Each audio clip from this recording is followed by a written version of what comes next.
But then look at Deuteronomy 32:4. What does it say? Just and right is he. Now, in other words, God's not only holy, but because he's a just God, what does God have to do with wrongdoing if he's going to be God?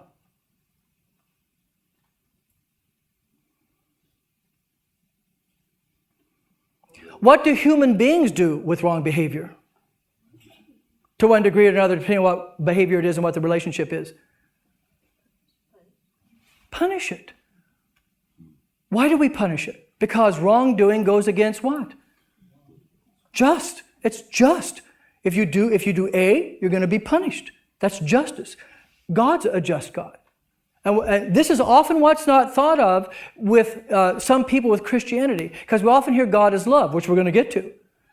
But if you're going to talk about the God of the Bible, you have to talk about what? God as he is, not God as you want to make him. See? God is a just God. He must punish wrongdoing. That's why we're going to learn next week, Adam and Eve, one goof and they're gone, which we'll talk about. Now here's my point, and this is why you need to stay in this class for 15 weeks, because this is a journey we're on, a process that we're on, where I hope when you're done, all the interlocking parts are going to fit. Okay?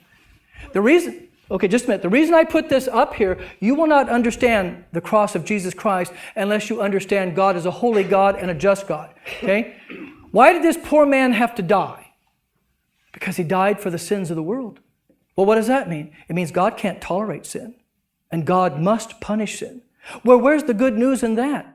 You're not going to be punished because he punished his own son. He's our substitute. That's why this is so important. Often we talk about the love of God in the cross, and rightly so. But the opposite side of that love is God's justice. And what we're going to find out when we get to the lesson on Jesus, this is so awesome to show you the wisdom of God. Look how God in one act brings justice and love together.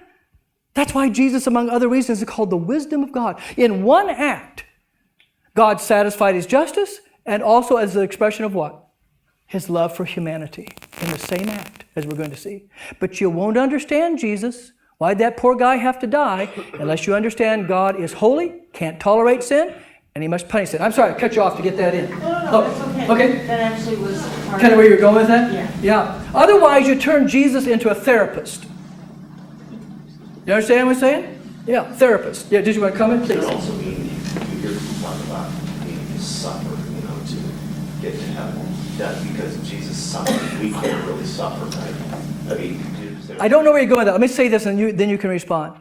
Our suffering doesn't get us to heaven. That's what I mean. His suffering gets us to heaven. However, if we want to follow him the way we're supposed to, we might have to suffer here or there to follow him. That's one thing, maybe if you know the Bible passage, where I'm coming with, is one place Jesus says, pick up your cross and follow me. So sometimes if we want to be a Christian, the world doesn't really like Christianity, which we'll get into another way. And so if you want to be a real Christian, you may have to suffer sometimes. But that doesn't get you to heaven. His suffering gets you to heaven. And we'll talk more about that, I promise you.